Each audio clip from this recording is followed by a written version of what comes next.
அன்பார்ந்த மறுமலர்ச்சி திராவிட முன்னேற்ற கழகத்தினுடைய மாணவரணியின் சார்பில் நடைபெற்றுக் கொண்டிருக்கக்கூடிய நீட் எதிர்ப்பு கருத்தரங்கிற்கு தலைமை பொறுப்பேற்றிருக்கக்கூடிய மாணவரணி செயலாளர் என்னுடைய அன்பிற்குரிய தம்பி பால சசிகுமார் அவர்களே, முன்னிலை பொறுப்பேற்றிருக்கக்கூடிய மாநில மாணவரணி துணை செயலாளர்களே, நிகழ்ச்சியை தொகுத்து வழங்கி கொண்டிருக்கக்கூடிய மாணவரணி மாநில துணை செயலாளர் அருமை சகோதரர் கவிஞர் VA முகமது ரிலுவான் கான் அவர்களே, நிறைவாக உரையாற்ற இருக்கக்கூடிய மதிமுகவினுடைய பொருளாளர்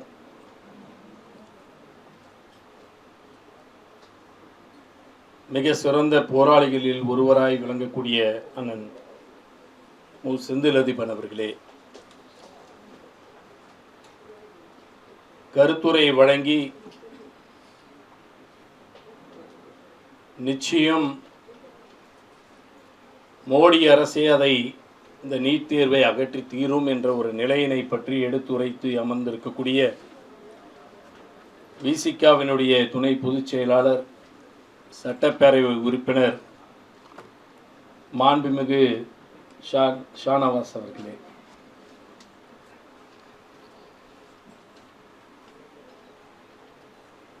இங்கே அழுத்தம் திருத்தமாக கருத்துக்களை எடுத்து வைத்து நம்மை ஆழ சிந்திக்க வைத்திருக்கக்கூடிய திராவிட கழகத்தினுடைய துணை பொதுச் செயலாளர் வழக்கறிஞர் அன்பு தங்கை மதிவதினி அவர்களே, நிகழ்விலே பங்கேற்று கருத்துரை வழங்கியிருக்கக்கூடிய எங்கள் அருமை சகோதர அமைப்புகளாக இருக்கக்கூடிய SFI-யினுடைய மாநில செயலாளர் தம்பி அரவிந்த்சாமி அவர்களே, ASF-னுடைய மாநில துணைத் தலைவர் ஸ்னேகா அவர்களே, RSF-னுடைய மாநில துணை செயலாளர் அருமை சகோதரர் நெப்போலியன் அவர்களே, திராவிட மாணவர் கழகத்தினுடைய மாநில செயலாளர் செந்தூரபாண்டியன் அவர்களே, மனிதநேய ஜனநாயக கட்சியினுடைய மாநில துணை செயலாளர் அசாருதீன் அவர்களே, SME-யினுடைய மாநில செயலாளர் கோவை அம்ஜத் உள்ளிட்ட அத்தனை மாணவர் அமைப்புகளுடைய நிர்வாகிகளே, உடன் வருகை தந்து சிறப்பித்துக் கொண்டிருக்கக்கூடிய திமுகவினுடைய மாணவரணி இணை செயலாளர் வழக்கறிஞர் ஜெரால் உள்ளிட்ட பல்வேறு பொறுப்புகளை வகிக்கக்கூடிய திராவிட முன்னேற்ற கழகத்தினுடைய மாணவரணி நிர்வாகிகளே,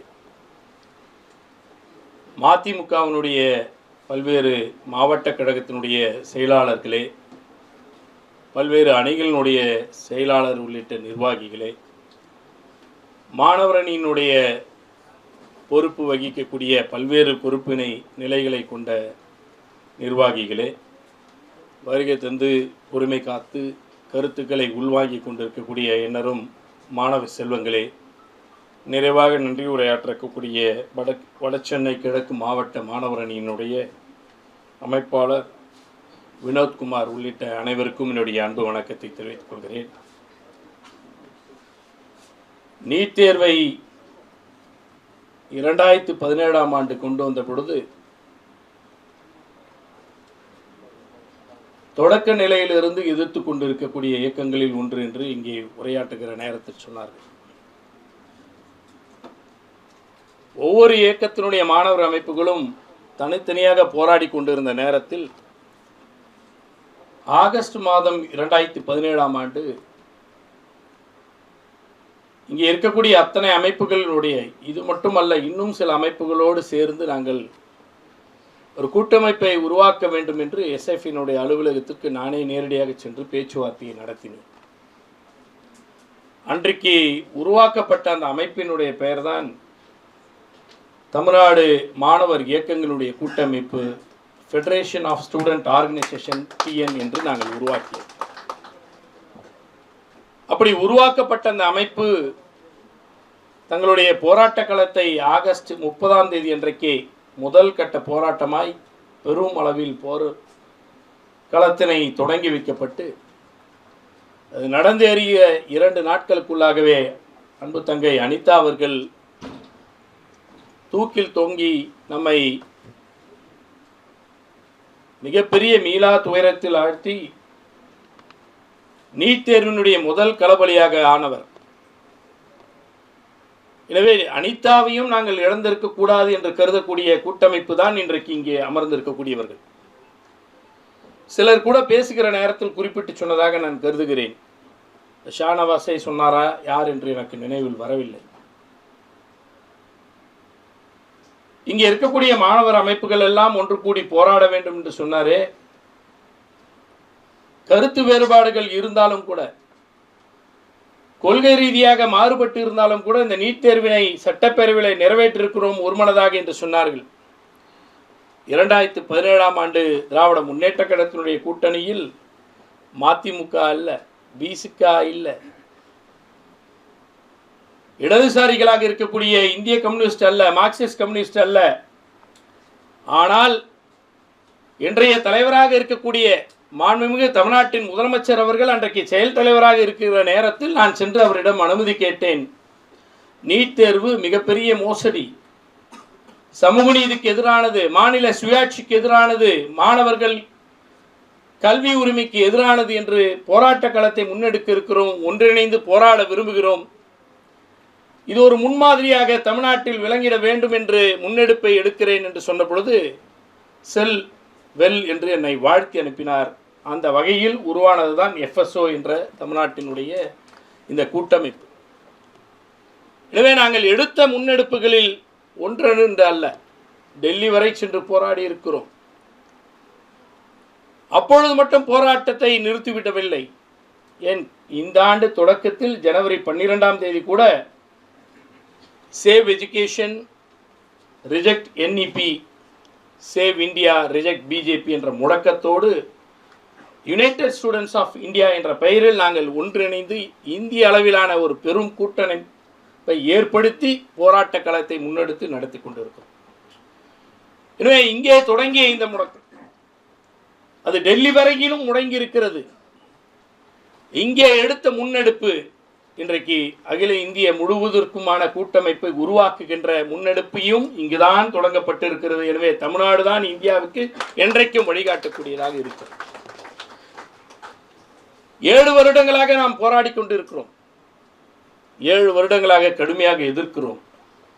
1, 2 அல்ல, பல கருத்தரங்குகள், பல போராட்ட களங்கள், பல உண்ணாவிரத போராட்டங்கள், கையெழுத்து இயக்கங்கள் என்று குழுமி இருக்கக்கூடிய அத்தனை மாணவர் அமைப்புகளும் ஒன்று கூடி செய்திருக்கிறது, தனித்தனியாக செய்திருக்கிறது என்ற ஒரு நீண்ட நெடிய போராட்ட களம் நடந்து கொண்டிருக்கிறது. 7 ஆண்டுக்குள் ஓய்வு பெற்று விடுவதற்கு இது ஒன்றும் சாதாரண போராட்ட களம் அல்ல. பல 100 ஆண்டுகளை கண்டுதான் இந்திய விடுதலை போராட்டம் கண்டு இருக்கிறது. பல ஆண்டுகள் போராட்டத்திற்கு பிறகுதான் இந்தியை தமிழ்நாட்டிற்குள் நுழைய முடியாமல் தடுக்கப்பட்டிருக்கிறது. நீட் மட்டும் என்ன பெரிய கும்பனா என்ன, அல்லது மோடி என்ன பெரிய கொம்பனா என்ன? அந்த கொம்பனையும் விழுத்த முடியும் என்பதற்கு இந்தியாவில் சாட்சியாக இருக்கக்கூடியது 40க்கு 40 வென்று இருக்கக்கூடிய மண் இந்த மண். எனவே அதை அகற்றே தீர்வோம் என்பதில் இங்கே இருக்கக்கூடிய எந்த அமைப்புக்கும் மாறுபட்ட கருத்தல்ல. அதை தொடர்ந்து போராடி கொண்டே இருப்போம், அகற்றியே தீர்வோம் என்பதற்காக மதிமுகவினுடைய மாணவர் அணி இன்றைக்கு முன்னெடுத்திருக்கக்கூடிய இந்த கருத்தரங்கம் இது ஒரு எடுத்து வைத்திருக்கக்கூடிய இன்னொரு அடி.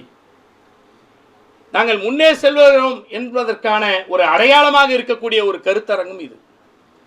இந்த கருத்தரங்கை இங்கே குழுப்பி மாணவர்களிடம் ஒரு கட்டுரை போட்டியும் நடத்தப்பட்டு அதன் மூலம் வெற்றி பெற்றவர்களையும் அழைத்து இங்கே அமர வைத்து மாணவர்களையும் வைத்து இங்கே பேசுகிற ஒரு கருத்தரங்கம் நடத்தி கொண்டிருக்கிறார் நம்மளுடைய சசிகுமார் அவர்கள். தமிழ்நாடு ஏன் துடிக்கிறது, தமிழ்நாடு ஏன் பதறுகிறது, தமிழ்நாடு ஏன் போராடுகிறது, இந்தியா முழுவதும் ஏற்றுக்கொண்டது நீட் தேர்வை, தமிழ்நாடு மட்டும் ஏன் பதறுகிறது என்றெல்லாம் கேள்வி எழுப்புகிறவர்களுக்கு நான் பதில், தமிழ்நாடு தான் பதறும், தமிழ்நாடு தான் கதறும், தமிழ்நாடு தான் போராடும். ஏனென்றால் எங்களிடம் இருந்து பெறப்பட்ட உரிமைகளை நாங்கள் போராடி பெற்ற உரிமைகளை பறிக்கின்ற பொழுது நாங்கள் தான் பதறுவோம். நீட் தேர்வு என்றும் இன்றைக்கு வந்ததாக யாரும் கருதிவிடக்கூடாது. ஒரு நூற்றாண்டுக்கு முன்பாகவே நீட் தேர்வு வந்து விட்டது. வடிவம் என்றால் வேறு. நீதி கட்சி ஆட்சி வருவதற்கு முன்பாக என்ன இருந்தது? நீதி கட்சி ஆட்சி வருவதற்கு முன்பாக இந்தியாவில் எம்பிபிஎஸ் ஒருவர் படிக்க வேண்டும் என்று சொன்னால் அப்பொழுதெல்லாம் பியூசி தான் இருந்தது, +2 கிடையாது. ஆனால் பேசிக் டிகிரி பிஎஸ்சி படித்து விட்டு வந்த காலங்கள் உண்டு. ஆனால் எம்பிபிஎஸ் படிக்க வேண்டும் என்று சொன்னால் சமஸ்கிருதம் படித்திருக்க வேண்டும். என்ன அநியாயம்! எம்பிபிஎஸ் என்பது ஆங்கிலேயர்களால் ஏற்றப்பட்டு உலகம் முழுவதற்குமாக கட்டமைத்திருக்கக்கூடிய அலோபதியை பற்றிய ஒரு கல்வி. சமஸ்கிருதத்துக்கும் அதுக்கும் எதனா சம்மந்தம் இருக்கா? ஒரு சம்பந்தம் தான் இருக்கு. ஒரே ஒரு நூல் இழை தான் வித்தியாசம் இருக்கு. இந்த நூல் இழையில தான் அவங்க வரைக்கும் படிக்கலாம், மற்றவங்களாம் படிக்கக்கூடாது. இவ்வளோதான் வித்தியாசம். ஆக சமஸ்கிருதத்தை கொண்டு ஒரு நீட் தேர்வை போல அன்றைக்கு கொண்டு வந்த அந்த கொடுமையானதை தகர்த்தெறிந்தது நீதி கட்சி, நம்மளுடைய பாட்டனார்கள் இயக்கம். அந்த ஆட்சி தான் அன்றைக்கு அதை தகர்த்தெறிந்து இந்தியாவில் வேறு எந்த மாநிலமும் பெறாத உரிமையாய் எம்பிபிஎஸ் படிப்பதற்கு சமஸ்கிருதம் தேவையில்லை. முதல்ல பெற்றவங்க நாம தான். அதனால தான் நாங்கள் பதறோம், அதனால தான் நாங்கள் போராடுகிறோம். எங்ககிட்ட இருந்த உரிமையை நீ பறிக்கிறாய், எனவே நாங்கள் போராடுகிறோம். மீண்டும் மீண்டும் நான் சொல்லிக்கொள்வது, நீட் தேர்வு எதற்காக? தகுதியான மருத்துவர்களை உருவாக்குவது தான் வார்த்தை. இது எல்லா ஸ்டூடெண்ட்ஸாக இருக்கக்கூடியவங்க இல்லை பேரண்ட்ஸாக இருந்தால் வந்திருந்தாலும் கொஞ்சம் கவனத்தில் எடுத்துங்க. திரும்ப திரும்ப சொல்கிறது தகுதியான டாக்டர்களை உருவாக்குவதற்காக. இப்போ நான் திரும்ப கேட்கக்கூடியது, நீட் தேர்வு கொண்டு வருவதற்கு முன்பாக ஒரு 50-60 ஆண்டு காலமாக மருத்துவக் கல்லூரியில் படித்து மருத்துவர்களாகி மருத்துவம் செய்து கிட்டத்தட்ட அவங்க பாதி பேர் ரிட்டையர்மெண்ட் ஆகி இல்லை இறந்து போனவங்க, இவங்க எல்லாருடைய சான்றிதழும் தேவையற்றது என்று திரும்ப பெற்றுக்கொள்ள முடியுமா? அல்லது அப்படி படித்து மருத்துவம் பார்த்து உயிர் காப்பாற்றப்பட்டு உலகம் முழுவதும் ஆளுகிற இந்தியர்களை எல்லாம் காப்பாற்றியிருக்கிறார்களே, அது தவறு என்று சொல்லலாமா? இந்த அறிவுபூர்வமான அணுகுமுறை இதுவரையில் மோடி அரசு எடுத்திருக்கிறதா? இதான் என்னோட கேள்வி. எங்களுடைய ஒட்டுமொத்த இந்த அமைப்புகளோட கேள்வி எதுவென்றால், நீட் தேர்வு மூலமாக தகுதி வாய்ந்தவர்களை கொண்டு வருவோம் என்று சொல்கிறீர்களே, இதுவரையிலும் நீட் தேர்வு வருவதற்கு முன்பாக என்ன இருந்திருக்கிறது? முதல்ல அதை யோசிக்கணும். இருக்கக்கூடிய ஸ்டூடெண்ட்ஸ் குறைவாக இருந்தாலும் கூட நீங்கள் தான் ஒட்டுமொத்த உங்கள் மாணவ சமூகத்திற்கு தகவல்களாக இதை பரிமாறக்கூடியவர்களாக இருக்க வேண்டும் என்பதற்காக சொல்கிறேன். அதற்கு முன்பாக என்ன +2 மார்க் அடிப்படையில் எடுக்கப்பட்டிருக்கு. பிசிக்ஸில், கெமிஸ்ட்ரியில், பாட்டனியில், ஜுவாலஜியில், இந்த 4 சப்ஜெக்டில் என்ன மார்க் எடுத்திருக்குமோ அதை கட் ஆஃபாக வைத்து தேர்வு முறையில் +2 தேர்வில் என்ன மார்க் எடுத்தாங்களோ அந்த கட் ஆஃப் வைத்து +2லேருந்து நம்ம எம்பிபிஎஸ்க்கு கொடுத்தாங்க. இந்த நீட் தேர்வு வருவதற்கு முன்பாக என்ன நடந்தது? எங்கேயாவது எம்பிபிஎஸ் படிக்கிறதுக்கு வாய்ப்பு கிடைக்கலன்னு தற்கொலைலாம் நடந்ததா? யாராவது ஒருத்தருக்கு சொல்லுங்க பாருங்க. நீட் தேர்வு வருவதற்கு முன்பாக எங்களுக்கு எம்பிபிஎஸ் படிக்கணும்னு ஆசை, எங்களுக்கு முடியல, அதனால் நாங்கள் தற்கொலை பண்ணிக்கிறேன் அப்படின்னு யாரும் பண்ணுவேன்? அன்றைக்கே முடிவு எடுத்துருவேன், நான் எம்பிபிஎஸ் கிடையாது, ஏதாவது வேறு ஒரு கோர்ஸ் படிப்பேன் அப்படின்னு போயிட போகிறேன். ஏன் தற்கொலை எங்களுக்கு தேவைப்படுது? ஏன் மெடிக்கல் காலேஜில்லாம் வாழ்க்கையை வாழ முடியாதா? அல்ல இன்றைக்கு தனுஷ் இறந்து விட்டான் என்று அஞ்சலி செலுத்திருக்கிறோமே, தனுஷுக்கு என்ன மெடிக்கல் காலேஜை விட்டா வேற எதுவுமே இல்லைன்னா தற்கொலை பண்ணிட்டாப்ல? கிடையாது. 2 ஆண்டுகளாய் ஒரு கூலி தொழிலாளியாக இருக்கக்கூடிய தந்தை, கூலி தொழிலாளியாக இருக்கக்கூடிய தாய் உழைத்து உழைத்து நமக்காக பணம் கட்டி நம்மை படிக்க வைக்கிறார் ஒரு கோச்சிங் சென்டரில். முடிந்த அளவிற்கு நான் முயற்சி எடுத்திருக்கிறேன். 1 வருடம் பார்த்தேன், முடியல. 2வது வருடம் பார்த்தேன், 2வது வருடத்திலையும் முடியல. இன்னொரு அட்டெம்ப்ட் பார்க்குறியாடா கண்ணா? ஆனால் கையில் இருக்கிறது ஒன்றும் கிடையாது, காது மூக்கில் இருக்கிறது எதுவும் இல்லை, தாலி இருக்குது, அதை வேணா விற்று கொடுக்குறேன்டா அப்படின்னு அந்த தாய் சொல்லுகிற பொழுது மனமுடைச்சலுக்கு ஆகிறான். என்னால் முடிஞ்ச வரைக்கும் முயற்சி எடுத்துட்டேங்க, ஆனால் இதை பெற முடியல. ஏற்கனவே என்னுடைய அப்பாவுடைய உழைப்பு, என்னுடைய அம்மாவுடைய உழைப்பு, அதனால் வந்த விளைவு எல்லாவற்றையும் இங்கே விற்று விட்டாச்சு, கோச்சிங் சென்டர்கிட்ட கொடுத்தாச்சு. இனியே என்கிட்ட செலவு பண்ண ஒன்றும் இல்லைன்றாங்க எங்கள் அம்மா. எங்கள் அப்பா கிட்ட ஒன்றும் இல்லை, உழைப்பு மட்டும்தான் என்கிட்ட இருக்குன்றாரு. விரக்தியின் எல்லைக்கு செல்கிறான் தனுஷ், தற்கொலை செய்து கொள்கிறான். இந்த சைக்காலஜிக்கல் எமோஷன், இதை புரிந்து கொள்ள வேண்டும். எதனால் இது ஏற்படுகிறது என்பதை புரிந்து கொள்ள வேண்டும். அப்ப நீட் தேர்வு என்பது தகுதியானவர்களை கொண்டு வருகிறதா? அடுத்த கேள்வி. யாரோ இங்கே சொன்னாங்க, குறிப்பிட்டு சொன்னது போல 180 கேள்விகளுக்கு என்று சொன்னார்கள். நம்மளுடைய அரவிந்த் சாமி தான் நினைக்கிறேன் சொன்னாப்புல. 4 சப்ஜெக்டாக பிரிக்கிறாங்க, நல்லா கவனிச்சிங்க. இதெல்லாம் நீங்கள் கேள்விகள் சமூகத்தோடு பேச வேண்டும் என்பதற்காக. ஃபிசிக்ஸில் ஒரு 45 கேள்வி, கெமிஸ்ட்ரியில் ஒரு 45, பாட்டனியில் ஒரு 45, ஜுவாலஜியில் 45. இந்த அத்தனையிலும் மார்க் 4 மார்க் எடுத்திங்கன்னா 720 மார்க். ஓகே, ரொம்ப மகிழ்ச்சி. ஆனால் என்ன நடக்குது? முதல்ல நடந்த தேர்வும் போது 108 எடுத்தாலே போதும், இஸ் எலிஜிபிள். இப்போ கூட 270 எடுத்தாலே எலிஜிபிள். 270 மார்க் 720 எடுப்பதற்கு எனக்கு ஃபிசிக்ஸ் சுத்தமாக பிடிக்காது. ஒரே ஒரு மார்க் கூட ஃபிசிக்ஸில் எடுக்கல. கெமிஸ்ட்ரி ஓரளவுக்கு வரும், அதில் ஒரு 10 மார்க் எடுத்தேன். மிச்சம் இருக்கிற பாட்டனிலையும் ஜுவாலஜியில் மட்டுமே ஒரு 260 எடுத்துட்டேன். அப்போ நான் புட்சாலியா? மெடிக்கல் காலேஜ் படிக்கிறதுக்கு எனக்கு அறிவு இருக்கா? ஃபிசிக்ஸை பற்றி ஒன்றும் தெரியாது, கெமிஸ்ட்ரி பற்றி ஒன்றும் தெரியாது. பாட்டனி ஜுவாலஜியில் மட்டும் நான் கொஞ்சம் மார்க் எடுத்து, கொஞ்சம் அது கூட அதிகமாக இல்லை, 270 எடுத்துவிட்டு நான் வந்தால் எனக்கு எலிஜிபிலிட்டி. இந்த வருடத்தினுடைய புள்ளி விவரத்தை சொல்கிறேன். 40,000வது ரேங்க், 40,000th ரேங்க் அப்படின்ற ரேங்க்கில் இருக்கிற மார்க் எவ்வளோனா 620லேருந்து 640, இந்தியா முழுவதும் கணக்கு. அவனுக்கு கவர்மெண்ட் மெடிக்கல் காலேஜ் கிடைக்குமாண்டானா கிடைக்காதுன்னு சொல்கிறான் ரிப்போர்ட்டிங். ஆனால் 270 மார்க் எடுத்தான் பாரு ஒருத்தன், அவனுக்கு பிரைவேட் மெடிக்கல் காலேஜில் பணத்தை கட்டி படிக்க முடியுமா? இது தகுதியினுடைய அடையாளமா? எவ்வளோ பெரிய மோசடி இங்கே நடந்து கொண்டு இருக்கிறது. +2 மார்க்ன்றது சும்மா எழுதி சும்மா வரல. ஒரு மாநில அரசின் கீழ் இயங்கக்கூடிய கல்வித்துறையின் மூலம் தேர்வக இயக்ககம் என்று டைரக்டரேட் ஆஃப் ஸ்கூல் எஜுகேஷனுடைய எக்ஸாமினேஷனை நடத்தி மார்க்கை போட்டு சான்றிதழ் தருகிறது. நான் மீண்டும் மீண்டும் கேட்கிறேன், கடந்த சட்டப்பேரவையில் நான் உறுப்பினராக, எதிர்க்கட்சி உறுப்பினராக இருந்திருக்கிறேன். இன்றைக்கு ஆளுங்கட்சி, அன்றைக்கு எதிர்க்கட்சி சட்டமன்ற உறுப்பினராக இருந்த பொழுது எழுப்பப்பட்ட கேள்வி இது. நீட் தேர்வுக்கு எதிரான ஒரு சட்ட மசோதாவை அதிமுக அரசும் நிறைவேற்றி அனுப்பியது. அனுப்பி 6 மாதத்திற்குள்ளாக அது திருப்பி அனுப்பப்பட்டது. பிப்ரவரி 2017 நிறைவேற்றி அனுப்பப்பட்ட அந்த சட்ட மசோதா செப்டம்பர் 2017 திருப்பி அனுப்பப்பட்டது ஒன்றிய பாஜக அரசு, மோடி அரசால். ஆனால் அன்றைக்கு அதிமுக அரசு அதை ஒட்டுமொத்தமாய் மூடி மறைத்தது. 1.5 வருடம் 2 வருடம் கழித்து 2019 ஜூலை மாதம் இது தொடர்பான ஒரு வழக்கு நீதிமன்றத்தில் வருகிற பொழுது solicitor general, additional solicitor general of India, ஒன்றிய அரசினுடைய கூடுதல் சொலிசிட்டர் ஜெனரலாக இருக்கக்கூடிய வழக்கறிஞர் பதிலுரை தாக்குகிறார். அஃபிடவிட்டில் சொல்கிறாரு, இதை 2017 ஆண்டு செப்டம்பர் மாதமே முடியாது என்று திருப்பி அனுப்பி விட்டோம் என்று சொல்லுகிற நேரம் வரையிலும் அன்றைய அதிமுக அரசு மக்களுக்கல்ல சட்ட பேரவைக்கு மறைத்த அயோக்கியர்கள்.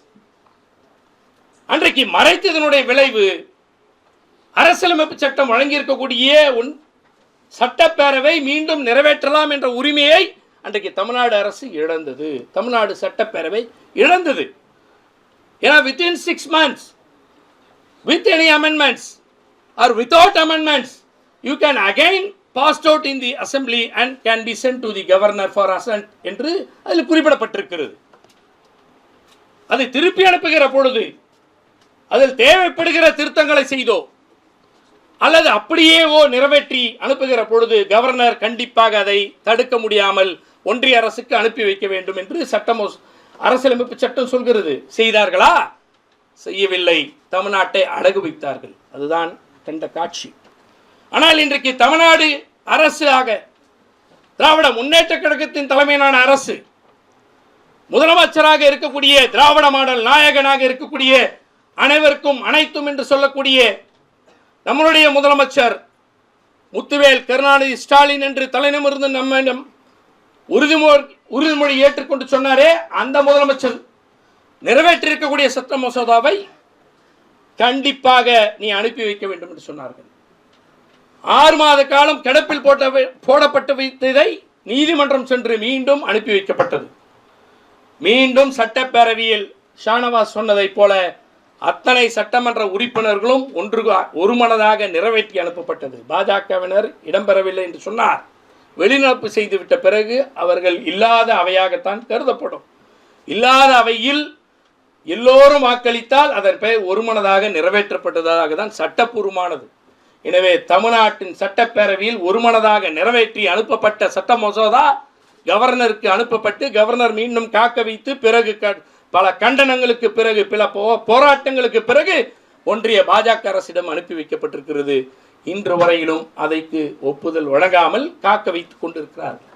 என்ன சாதித்திருக்கிறது ஒன்றிய பாஜக அரசு? மீண்டும் மீண்டும் நம்மளுடைய கேள்வி எதுவென்று சொன்னால், தகுதியான தேர்வு என்று சொன்னதும் பொய். மாநில உரிமை பறிக்கக்கூடிய வகையில் அமைகிறது என்பது மிகப்பெரிய முக்கியமான கருத்து. இதில் என்ன மாநில உரிமை? மீண்டும் மீண்டும் கேட்கக்கூடியது. பேசுகிற நேரத்தில் பல சட்ட நுணுக்கங்களை சொன்னார்கள். State list, central list, concurrent list என்று சொன்னார்கள். ஸ்னேகா சொன்னார், மதிவதி சொன்னார், அதையே தான் நம்மளுடைய ஷானவாசும் சொன்னார்கள்.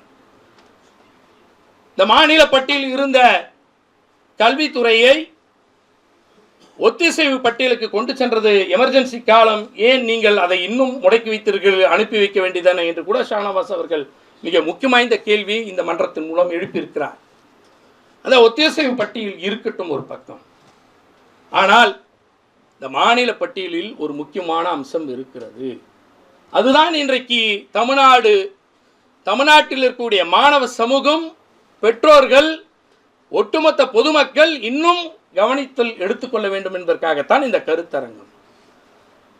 இந்த மாநில பட்டியல் என்று இருக்கக்கூடிய பட்டியலில் விவரங்களில் என்ன சொல்கிறது சொன்னால், கல்வித்துறை பொதுப்பட்டியல் இருக்கிறது என்று சொன்னாலும் கூட பல்கலைக்கழகங்களை நிர்வகிக்கக்கூடிய உருவாக்கக்கூடிய அதிகாரம் அந்த மாநில சட்டப்பேரவைக்கு உண்டு, அந்த அரசுக்கு தான் உண்டு. ஒரு பல்கலைக்கழகத்தின் மூலமாக இயங்கக்கூடிய அத்தனை மருத்துவக் கல்லூரிகளும், குறிப்பாக தமிழ்நாட்டில் டாக்டர் எம்ஜிஆர் மெடிக்கல் யூனிவர்சிட்டி, அதன் கீழே இயங்கக்கூடிய மருத்துவக் கல்லூரி அத்தனையும் யார் கீழே வருகிறது? அந்த பல்கலைக்கழகத்தின் கீழே வருகிறது. பல்கலைக்கழகம் யாரால் ஏற்றப்படுகிறது? தமிழ்நாடு சட்டப்பேரவையில் சட்டமாக ஏற்றப்பட்டு அதன் மூலம் நிர்வகிக்கப்படுகிறது. யாருடைய நிதி ஆதாரத்தால் அது நிர்வகிக்கப்படுகிறது? தமிழ்நாட்டு மக்களுடைய வரிப்பணத்தால், தமிழ்நாடு அரசின் நிதி ஆதாரத்தை கொண்டு ஒதுக்கீடின் அடிப்படையில் நிர்வகிக்கப்படுகிறது. இப்போ அந்த பல்கலைக்கழகம் நடத்துகின்ற தேர்வு, அந்த பல்கலைக்கழகம் தருகின்ற பட்டங்கள், இது எல்லாம் மாநில அரசுக்கு சொந்தமானது. மருத்துவ கல்லூரிகளுக்கான கட்டமைப்புகள் மாநில அரசுக்கு சொந்தமானது. ஒவ்வொரு ஆண்டும் அதை நிர்வகிக்கக்கூடிய செலவினம் மாநில அரசுக்கு சொந்தமானது. படிக்கின்ற மாணவர்களுக்கு 16,000 ரூபாய் வரையிலும் மட்டுமே மருத்துவ கல்விக்கான கட்டணமாக பெறப்படுகிறது. பல லட்சம் ரூபாய் ஆகக்கூடியதை தமிழ்நாடு மக்களுக்கு உழைக்க வேண்டும் என்பதற்காக தமிழ்நாடு அரசு தமிழ்நாடு மக்களுடைய வரிப்பணத்தை வாரி கொடுத்து வெறும் 16,000 ரூபாயில் ஒரு மருத்துவ படிப்பை படிக்க முடியும் என்று ஆண்டுக்கான கட்டணத்தை செலுத்துவது நம்மளுடைய அரசு. தமிழ்நாட்டின் மக்களினுடைய வரிப்பணம் எங்கிருந்து வந்தது? ஒன்றிய அரசினுடைய பங்களிப்பு. எங்கே இருந்து வந்தது அவர்களுக்கான கேள்வி? எங்கிருந்து வந்தது அவர்களுக்கான உரிமை? எந்த வகையில் தமிழ்நாட்டினுடைய மருத்துவ கட்டமைப்பை, தமிழ்நாட்டினுடைய மருத்துவர் ஆகக்கூடியவர்களுடைய கனவுகளை எங்கே இருந்து தடுக்கக்கூடிய உங்கள் கரங்கள் இங்கே வருகிறது? அதுதான் இங்கே கேள்வி. கிராமத்தில் இருக்கக்கூடிய ஒருத்தர் கோச்சிங் சென்டர் போக முடியுமா? ஏன் கிராமம் வரைக்கும்? காஞ்சிபுரம் என் ஊரில் இருக்கவனுக்கே இங்கே சென்னையில் வந்து தங்கிட்டு போகிறதுக்கு செலவாகுது. இங்கே மிகப்பெரிய கமர்ஷியலைசேஷன் நடக்கிறது என்று சொன்னார்களே, வணிகமயமாதல். யாருக்காவது எவ்வளவு நடக்கிறது என்று கணக்கு தெரியுமா? கடந்த ஆண்டு, அதாவது 2024 இந்த ஆண்டு முடிந்து இருக்கக்கூடிய ஆண்டிற்கு மட்டும் 24 லட்சம் பேர் மனு செய்திருக்கிறார்கள் நீட் தேர்வு எழுதுவேன். இந்தியா முழுவதும் 24 லட்சத்து பேரில் 22 லட்சம் பேர் தேர்வு எழுதியிருக்கிறார்கள். 22 லட்சம் பேரில் தேர்வு எழுதியிருக்கிறவர்களில் ஒரு 10 லட்சம் பேர் கோச்சிங் சென்டர் போயிருப்பாங்கன்னு கணக்கு எடுத்துப்போம். 10 லட்சம் பேர். ஒருவர் ஒரு ஆவரேஜ், ஒரு சராசரிக்கு சொல்கிறேன், ஒரு இன்ஸ்டியூட்ல 5 லட்சம் வாங்குவான், 2 லட்சமா வாங்குவான், 3 லட்சமா வாங்குவான். நான் ரொம்ப ரொம்ப குறைந்தபட்சம் 2 லட்சம் ரூபாய் ஒருவருக்கு கட்டணம் என்று சொன்னால் 10 லட்சம் பேருக்கான 2 லட்சம் ரூபாய் 20,000 கோடியை ஒவ்வொரு ஆண்டும் இன்றைக்கு மிகப்பெரிய ஒரு ஊழல் நடந்து கொண்டிருக்கக்கூடிய ஸ்கேம் இங்கே நடக்கிறது. அதில் மோடி அரசுக்கு பெரும் பங்களிப்பு இருக்கிறது. அதற்கு துணையாக NTA என்று சொல்லக்கூடிய நேஷனல் டெஸ்டிங் ஏஜென்சி விளங்குகிறது. எனவே தான் நாங்கள் எதிர்க்கிறோம். NTA-வை ஏன் எதிர்க்கிறோம்? இங்கே சொன்னார்கள் 20,000 கோடியை எங்களிலிருந்து சுரண்டி கொண்டு எங்களையே வஞ்சிக்கக்கூடிய ஒரு சட்டம் எங்களுக்கு வேண்டுமா? அதைத்தான் இன்றைக்கு தமிழ்நாட்டில் இருக்கக்கூடிய முற்போக்கு சிந்தனை கொண்ட அத்தனை இயக்கங்களும் ஒன்று கூடி எதிர்த்துக் கொண்டிருக்கிறோம். மதிமுக தன்னுடைய மாணவர் அணியின் சார்பாக பெரும் கருத்தரங்கம் நடத்தப்படுகிறது. கட்டுரை போட்டிகள் மூலமாக மாணவர்களிடம் விழிப்புணர்வை ஏற்படுத்துகிறது. போராட்ட வாழிகளாக நாங்கள் மீண்டும் மீண்டும் நீட்டை எதிர்க்கிறோம் என்று சொல்கிறோம் என்று சொன்னால் தமிழ்நாட்டினுடைய உரிமை, தமிழ் மாணவர்களுடைய உரிமை, ஏழை எளியோருக்காக சமூகத்தில் ஏற்ற தாழ்வுகளை ஒடுக்குவதற்காக, அதை தூக்கி எறிவதற்காக கொண்டு வந்த சமூக நீதியை நீங்கள் தகர்க்க பார்க்கிறீர்கள். எனவே நாங்கள் பொங்கி எழுகிறோம். எங்கள் உரிமையை விட்டுக் கொடுக்க மாட்டோம் என்று சொல்கிறோம். இது கல்வி உரிமைக்கு எதிரானது, மாணவர்கள் நலனுக்கு எதிரானது, வணிகமயமாகி இருக்கிறது. இதற்கும் மேலாக ஒன்று இருக்கிறது. அதுதான் ரொம்ப முக்கியம். ஹெல்த் செக்டார், ஒரு மாநிலத்தினுடைய மருத்துவ கட்டமைப்பு. மருத்துவ கட்டமைப்பு என்பது என்ன? குஜராத்தில் இருக்கவருக்கு தெரியாது. மோடி குஜராத்தில் இருந்திருக்கிறார், அவருக்கு என்ன தெரியும்? மகாராஷ்டிராவுக்கு தெரியுமா? எனக்கு தெரியாது. யூபி பெரிய மாநிலம் இந்தியாவிலேயே, அதற்கு இதுவரையிலும் மருத்துவக் கல்லூரியினுடைய எண்ணிக்கை குறைவாக இருக்கிறது என்று போராடி கொண்டிருக்கிறார்கள் கட்டுவதற்காக. இந்தியாவிலேயே அதிகமான அரசு மருத்துவக் கல்லூரி உள்ள மாநிலம் தமிழ்நாடு, கர்நாடகா. அதற்கு பிறகுதான் மகாராஷ்டிராவே வருகிறது. தனியார் கல்லூரியோடு இணைத்து பார்ப்போமே ஆனால் நாம் இன்னும் கூடுதலாக வர வேண்டுமானால் கர்நாடகாவிலும் மகாராஷ்டிராவிலும் தனியார் கல்லூரிகளும் அதிகமாக இருக்கிற காரணத்தினால் நாம் 2வது அல்லது 3வது இடத்தில் இருக்கிறோம். ஆக மொத்தத்தில் நாம் ஒரு டாப் 1 and 2 என்று சொல்லக்கூடிய அளவிற்கு மருத்துவக் கல்லூரி கட்டமைப்பு இருக்கக்கூடிய மாநிலம். ஆனால் யூபியில் அப்படி இல்லை. இப்பொழுதுதான் கட்ட தொடங்கி இருக்கிறார்கள். அதற்கான கட்டமைப்புகளுக்கான வழிகளை நிதிகளாக வழங்கி கொண்டிருக்கிறார்கள். ஆனால் நான் என்ன கேட்க வருகிறேன் என்று சொன்னால், இந்த மருத்துவ கட்டமைப்பு என்பது என்ன? PHC கேள்விப்பட்டிருக்கீங்களா? Public health centre, primary health centre, ஆரம்ப சுகாதார நிலையம். யார் கொண்டு வந்தது? முத்தமிழஞ்சர் கலைஞர் அவர்கள் தமிழ்நாடு முழுவதும் கட்டமைத்து தந்திருக்கிறார். பாருங்கள், அதுதான் இன்றைக்கு தமிழ்நாட்டில் நோய்க்கான எதிராக மக்கள் நலத்திற்கான ஒரு மிகப்பெரிய கட்டமைப்பை இந்தியாவில் வேற எந்த மாநிலமும் பார்க்காத அளவிற்கு கட்டமைக்கப்பட்டிருக்கிறது சொன்னால், அதிக அளவில் ஆரம்ப சுகாதார நிலையங்கள், துணை சுகாதார நிலையங்கள், தாலுகா அளவிலான மருத்துவமனை, மாவட்ட தலைமை மருத்துவமனை, மருத்துவக் கல்லூரி மருத்துவமனை என்று விரிவாக்கம் செய்யப்பட்டு இன்றைக்கு இந்த அளவிற்கான கட்டமைப்பை கொண்டிருக்கக்கூடிய ஒரே மாநிலம் இந்தியாவில் வேறு எதுவும் இல்லை. 8 கோடி பேர் வாழக்கூடிய மாநிலம்தான். ஆனா அரசினுடைய மருத்துவ கட்டமைப்பு மட்டும் எத்தனை இருக்கிறது சொன்னால் 60,000 படுக்கைகள் கொண்டு இருக்கக்கூடிய ஒரு மாநிலம். இங்கே மட்டும் அரசு மருத்துவர்கள் மட்டும் 19,000 பேர். இங்கே இருக்கக்கூடிய மருத்துவ கட்டமைப்பு ஒரு சராசரி இந்தியனுக்கு 1200 பேருக்கு ஒரு மருத்துவர். ஒரு இந்தியாவில் இருக்கக்கூடிய எந்த ஒரு மாநிலத்திலும் கணக்கெடுத்து பார்க்கிற பொழுது அது சராசரி 1200 பேருக்கு ஒருவர் மருத்துவராக இருக்கிறார். தமிழ்நாட்டில் 480 பேருக்கு ஒருவர் இருக்கிறார். ஏன் மோடிக்கு பொறாமை வராது? ஏன் பொச்சரிப்பு வராது? தமிழ்நாடு முன்னேறிய மாநிலமாக இருக்கிறது என்ற பொச்சரிப்பு. ஏனென்றால் தமிழ்நாட்டில் அப்படி ஒரு கட்டமைப்பு. ஆரம்ப சுகாதார நிலையத்தில் பணிபுரியக்கூடிய டாக்டர்கள் யார் என்று சொன்னால், சென்னையில் இருக்கக்கூடியவர்கள் யாரும் வந்து விடவில்லை. எங்கள் ஊருக்கெல்லாம் ஏதோ ஊரில் இருப்பான். ஒரு சின்ன கிராமத்தில் இருந்து கஷ்டப்பட்டு படிக்க வச்ச ஒருத்தர் தான் சென்னையில் வந்து சென்னை மெடிக்கல் காலேஜ்லேயோ அல்லது கீழ்ப்பாக்கம் மெடிக்கல் கல்லூரியிலையோ ஸ்டான்லியிலையோ ஏதோ ஒரு மருத்துவக் கல்லூரியில் படிச்சுட்டு வந்துட்டு ஒரு கிராமத்துக்கு செல்வான். அங்கே போய் சொல்லுவான், நான் ஏன் ஊர் இதை விட மோசமாக இருக்குது, இந்த ஊரில் நான் பணிபுரிவது எனக்கு பெருமை, நான் செய்கிற கடமையாக கருதி இந்த ஆரம்ப சுகாதார நிலையத்தில் நான் பணிபுரிய வந்திருக்கிறேன் என்று அந்த கட்டமைப்பை உருவாக்கியது இந்த திராவிட இயக்கத்தினுடைய ஆட்சி முறை. இன்னொரு கூடுதல் அதில் என்னவென்று சொன்னால், நீ எம்டி படிக்க வேண்டுமா, எம்எஸ் படிக்க வேண்டும் என்று சொன்னால், ஒரு தனி எம்பிபிஎஸ் படித்தவன் மேல் படிப்பு படிக்க வேண்டும் என்று சொன்னால் அவனுக்கு இடஒதுக்கீட்டில் இந்த சலுகைகள் கிடையாது. கூடுதல் இடஒதுக்கீட்டில் ஒரு கூடுதல் சலுகை கலைஞர் அவர்கள் வழங்கியது எதுவென்று சொன்னால், ஆரம்ப சுகாதார நிலையத்தில் கிராமத்தில் நின்று நீ பணிபுரிவாயா என்றால் உனக்கு தனி இடஒதுக்கீட்டை தருவேன் என்று சொல்லி அதை வழங்கி அந்த கட்டமைப்பின் மூலமாக எங்கள் கிராமங்களில் மக்களுக்கு வழங்கப்படுகிறது மருத்துவம். இந்த கட்டமைப்பை சிதைப்பதற்காகத்தான் இன்றைக்கு யார் வருகிறார்கள்? தமிழ்நாட்டை சேர்ந்த மாணவர்களுக்கே வாய்ப்பு கிடைக்க மாட்டது. தமிழ்நாட்டில் இருக்கக்கூடிய ஏழை எளிய மாணவர்களுக்கு வாய்ப்பு கிடைக்கவில்லை. தமிழ்நாட்டில் இருக்கக்கூடிய கிராமப்புற மாணவர்களுக்கு வாய்ப்புகள் கிடைக்கப்படவில்லை. அப்ப பணக்காரர்களுக்கு மட்டுமே இந்த கல்வி என்கிற பொழுது யாரும் இனி ஆரம்ப சுகாதார நிலையமாக இருக்கக்கூடிய குக்கிராமத்திற்கு சென்று பணிபுரிவதற்கு வர தயாராக இல்லை. எனவே தமிழ்நாட்டினுடைய மருத்துவ கட்டமைப்பை சிதைக்க பார்க்கக்கூடிய எந்த ஒரு திட்டமும் எந்த ஒரு தேர்வும் எங்களுக்கு தேவையில்லை.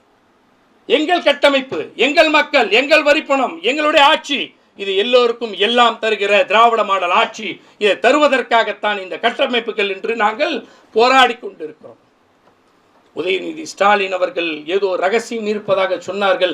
ரகசியத்தை வெளியே கொண்டு வருவாரா என்று எடப்பாடி பழனிசாமி அவர்கள் கேட்கிறார்.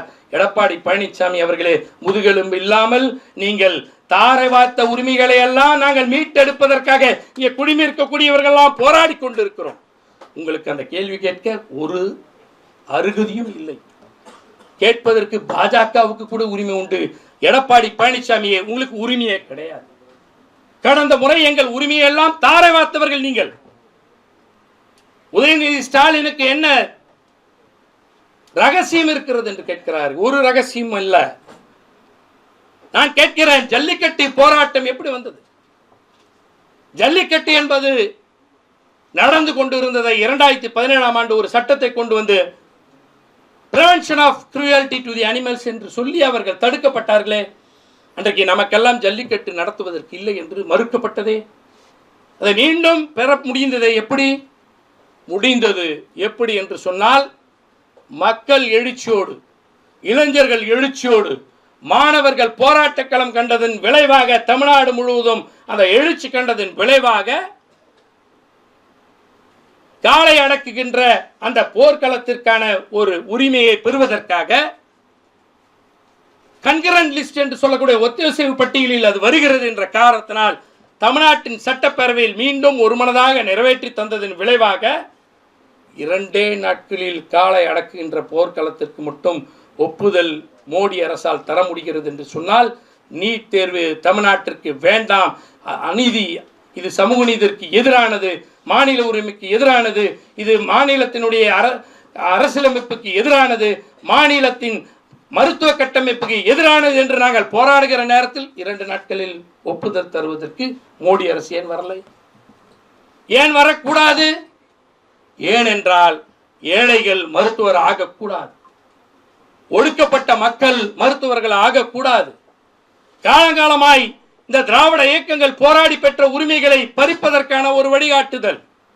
ஏற்கனவே பேசுகிறவர்கள் சொன்னார்களே, நீட் தேர்வு என்பது ஒரு சின்ன குட்டியை விட்டுட்டு ஆழம் பார்க்கறதுன்னு அப்படி விட்டுருக்குன்னு நினைக்கிறேன். இருக்கக்கூடியவர்கள் மருத்துவ மாணவர்களாக இல்லாமல் போகலாம். BSc, BA, BCom, LLB, BSc agri, BE, இப்படி எத்தனை படிப்பொன்னாலும் நீங்கள் படித்து கொண்டு இருக்கக்கூடியவர்களாக இருக்கலாம். ஆனால் நினைவில் வைத்துக் கொள்ளுங்கள், நேஷனல் எஜுகேஷன் பாலிசி 2020 என்று சொல்லக்கூடிய தேசிய கல்விக் கொள்கை இனி வரும் காலங்களில் இந்த படிப்புக்கும் தேசிய அளவில் ஒரு நுழைவுத் தேர்வை கொண்டு வரப் போகிறேன் என்பது தான் அதனுடைய மிகப்பெரிய மோசமான அக்டோபர் சட்டமாக அது திட்டம் இருக்கிறது என்பதை மறந்து விடாதீர்கள். ஒரு நீட் தேர்வு, ஒரு மருத்துவர் ஆவதற்காக எனக்கு போராட்டம். யாரோ ஒருத்தனுடைய மருத்துவ கனவுக்காக நான் ஏன் போராட வேண்டும்?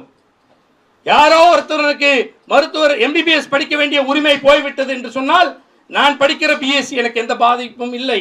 நான் படிக்கக்கூடிய பிகாமுக்கு எந்த பாதிப்பும் இல்லை, நான் படிக்கிற பிஎல்க்கு எந்த பாதிப்பும் இல்லை, நான் படிக்கிற பிஇக்கு எந்த பாதிப்பும் இல்லை, நான் படிக்கிற பிஎஸ்சி அக்ரிக்கு எந்த பாதிப்பும் இல்லை என்று நீங்கள் நினைப்பீர்கள் என்றால் இத்தனை படிப்புக்கும் பாதிப்பு வருவதற்கு தயாராக இருக்கிறது நேஷனல் எஜுகேஷன் பாலிசி. மாணவ சமூகம் விழித்தெழிய வேண்டும், பெற்றோர்கள் அதற்கு ஆதரவு தர வேண்டும், பொதுமக்கள் பேராதரவு தர வேண்டும், போராட்ட களத்திற்கு வீதிக்கு வர வேண்டும். நாங்கள் இயக்கத்தை கொண்டிருக்கக்கூடியவர்கள் உங்களுக்காக போராடி கொண்டிருக்கிறோம். சொன்னார்களே, அங்கே பெற்றோர்கள் போராடுகிறார்கள், மாணவர்கள் போராடுகிறார்கள். கோட்டாவினுடைய suicide is been very famously called Kota suicides. இங்கே 22 பேர் 23 பேர் தனுஷோடு சேர்ந்து இறந்திருப்பதற்கு நாம் போராடி கொண்டிருக்கிறோம். கோட்டா என்ற மாநகரம் ராஜஸ்தானில் இருக்கக்கூடியதில் 100 பேரை பலி கொண்டிருக்கிறது. அந்த 100 பேருக்கே அங்கே பொங்கியடியவில்லை. ஏனென்று சொன்னால் அவர்களுக்கு சூடு சொரணை இல்லை. இது தந்தை பெரியார் தந்திருக்கக்கூடிய சுயமரியாதை உணர்வு கொண்டிருக்க மண்.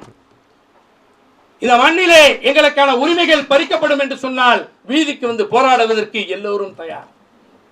சபரிமலைக்கு போறவன் கூட மாலையை போட்டுட்டு காலையில் எழுந்து குளிச்சுட்டு சபரிமலைக்கு ஐயப்பான்னு பாடிட்டு அப்படி வெளில வரும்போது பெரியாரோட படத்தை பார்த்தனா ஐயா வணக்கம்னு சொல்லிட்டு போற மண்ணுடா இது.